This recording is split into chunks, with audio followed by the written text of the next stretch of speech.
Hello everyone, and welcome to the Weekly JPL number 2, and hopefully this installment goes a little more smoothly than last week's embarrassment, because I only had a few minutes to do it when I did it last week, and that's why I got put together so haphazardly.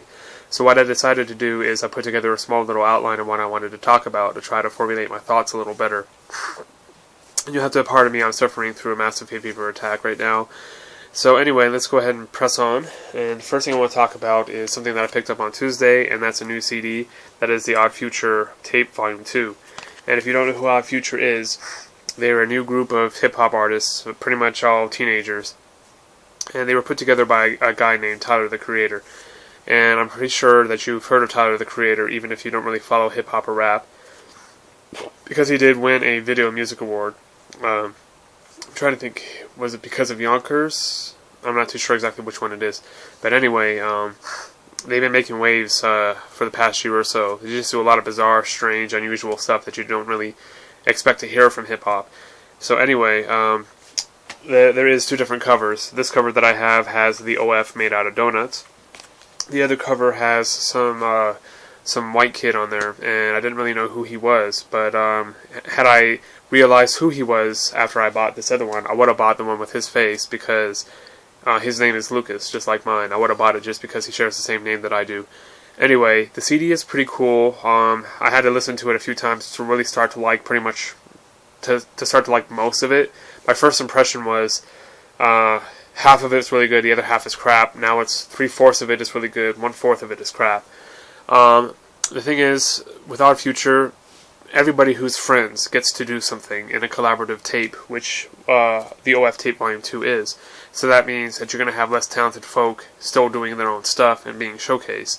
So one thing about Odd Future is that they love to make fun of the current mainstream trends of hip-hop. You know, it's always talking about quote-unquote bitches and money and, you know, sex and all this other stuff. So if you don't really understand what they're doing, then you're just going to think that they're, you know, the same run-of-the-mill type group that, you know, they're just, you know, they're like appealing to the lowest common denominator pretty much. But no, they're just pretty much one big inside joke that nobody really gets.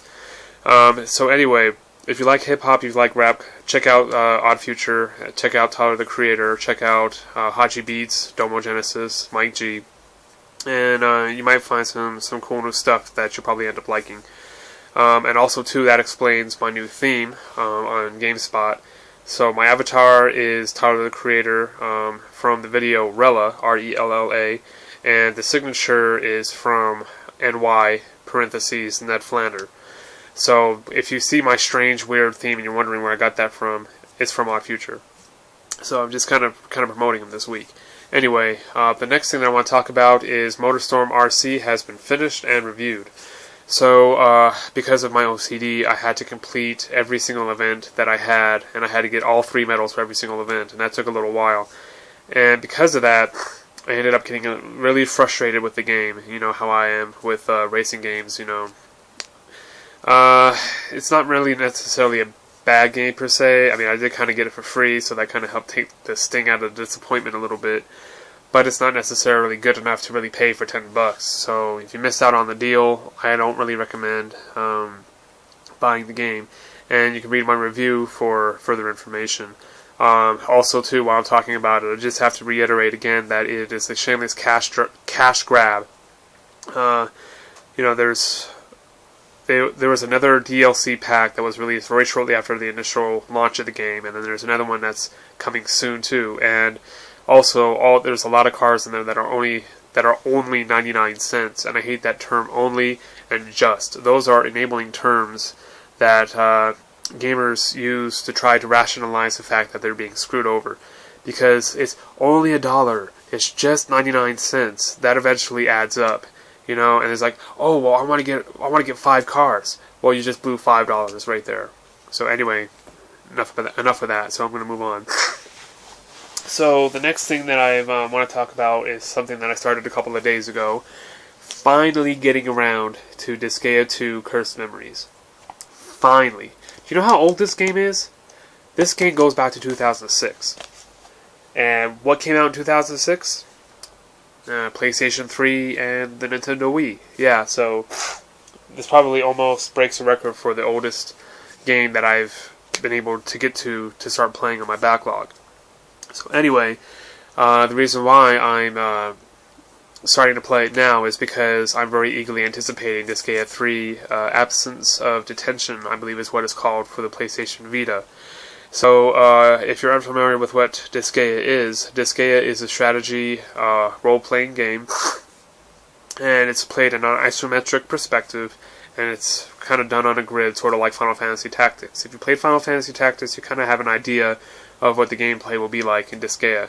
And what makes Disgaea stand out apart from all the other strategy RPGs is this mechanic that they use is called geopanels, I believe. And the battlefield has all different kinds of colors of geopanels, like red, yellow, blue, whatever. And there are certain geo symbols that, if they're on a certain color, they affect those areas. So you have plus 50% to attack, or you have some really nasty ones which are leveling up the enemies for every single turn that they're on those panels. And then there's also another thing that you can do in the game too, and that's enter an item world. So any items that you can come across, whether they're equipment, whether they're weapons, or just consumables like mint gum for health and whatnot, you can enter the item world and you can proceed sort of like a multi-tier dungeon, and the more tiers that you advance, the stronger you end up making the item.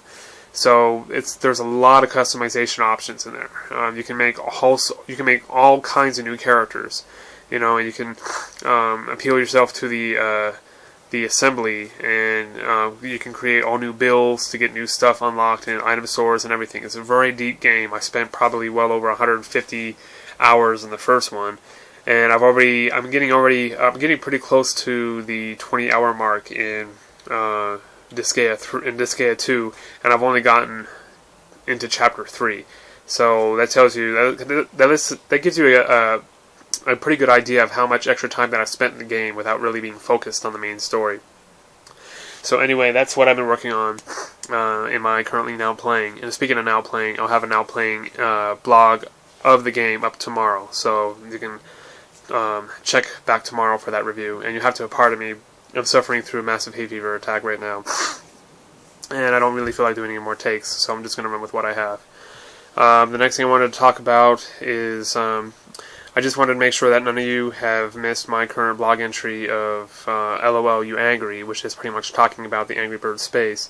And even though I did even though I did download Angry Birds Space for free on the Android, I haven't really felt compelled to go back to it. I've only played about maybe 4 of the stages, and I was like, it's just Angry Birds meets Super Mario Galaxy, nothing real special. I think Angry Birds is kind of for people who are extremely bored and who don't really have any focus in what they want to play game-wise. They just pick it up and they just say, ooh, Angry Birds, Angry Birds, Angry Birds, Angry Birds. But me, I'm like, okay, Angry Birds, a couple of levels, I'd rather do something else. I'd rather play Disgaea 2, or I'd rather beat my head on a desk. That's just my thoughts. And then the last thing I want to talk about is a couple of things that's been happening GameSpot review-wise. A couple of major titles got reviewed today. Not today, got reviewed over the week. And the first one that I want to talk about is Resident Evil Operation Raccoon City. Now, if you didn't catch it, it did get a 4.5, and that's not really surprising because the game was kind of headed towards disaster from the very conception. For one, Capcom decided to give the development duties to a group called Slant 6, and apparently the last major game that they worked on was the most recent SOCOM, which I guess wasn't very good at all.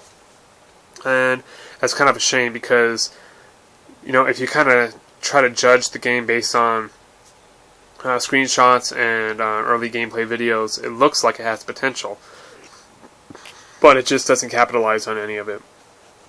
And also, when I play a Resident Evil game, I really want to play a normal, traditional type of Resident Evil. But the way that Capcom has been focusing the action aspect of their franchise has been kind of turning me off. That's why I haven't really been able to get into Resident Evil 5, because, for one, it was portrayed in the sunlight, and that just killed a lot of the atmosphere right there. Because everybody knows that a good horror atmosphere is dark and gloomy and mysterious. But this one is just like Resident Evil Safari. It really put me off. And then I heard too that Capcom is going to make Resident Evil 6 even more action orientated because they want that Call of Duty money. And that's just downright scary. That's more scary than any Resident Evil that I've played. The fact that Capcom wants to start marketing Resident Evil to the Call of Duty type gamers instead of marketing it back to the gamers that made Resident Evil popular in the first place. I don't get what Capcom is doing this generation. It really baffles me the number of mistakes they've been making, and this is their most current one. I mean, I don't know what else to say about Capcom. I'm just at a loss for words. Anyway, the next review I wanted to talk about, and this one doesn't necessarily affect me so much because I haven't really been looking forward to it anyway, is Ninja Gaiden 3. And again, it's a much lower than expected review.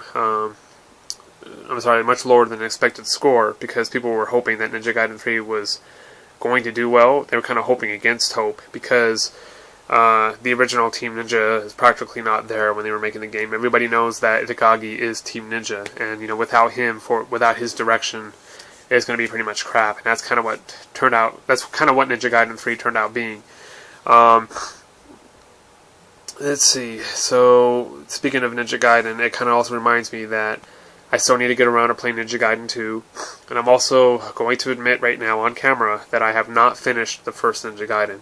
And I know, I really should have done that years ago. But I think what turned me off to it was I got to the point where it started being like kind of a boss rush mode, and then I was like, you know what, screw it. I already struggled several times with several of these bosses trying to beat them in the first place, and now I had to do them one after the other. Screw it. So that's why I kind of never really started Ninja Gaiden 2. I'll be honest and admit that franchise really intimidates me, and there's not a lot of action games out there that can intimidate me from actually playing them, but Ninja Gaiden is one of them. And then the last review I wanted to talk about is Kid Icarus Uprising, and that was given an 8.0, and I almost went out and bought it today. I kind of do want it because it does look like a lot of fun, although I am kind of concerned about, trying, this great big learning curve of how to hold the game properly, how to play it properly, and the fact that they include a stand makes it even more oddball, just like, what on earth are they doing? Why do you have to use a stand in order to play a game? But anyway, the reason why I did not go out and buy it is because of pretty much this. Yeah, this is pretty much the only game that I need to be playing right now. It's going to be requiring a ton of hours for me. I'm trying to get it done before the Disgaea 3 comes out for the Vita. But anyway, if you don't know, it's on sale this week at Best Buy for $30 instead of $40. So, if you want to go get it, go to Best Buy right now and save $10. So anyway, I finally got through a good segment, and I'm going to end it right now. And as usual, thanks for watching.